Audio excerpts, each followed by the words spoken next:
بسم اللہ الرحمن الرحیم۔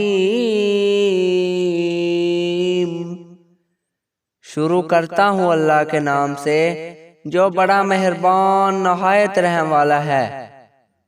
حضرت عمر بن خطاب رضی اللہ تعالیٰ عنہ بیان کرتے ہیں، ہم ایک روز رسول اللہ صلی اللہ علیہ وآلہ وسلم کی خدمت میں حاضر تھے کہ ایک آدمی ہمارے پاس آیا جس کے کپڑے بہت ہی سفید اور بال انتہائی سیاہ تھے، اس پر سفر کے آثار نظر آتے تھے، نہ ہم میں سے کوئی اسے جانتا تھا۔ وہ نبی صلی اللہ علیہ وآلہ وسلم کے سامنے بیٹھ گیا اور کہا، محمد صلی اللہ علیہ وآلہ وسلم سلام کے متعلق مجھے بتائیں۔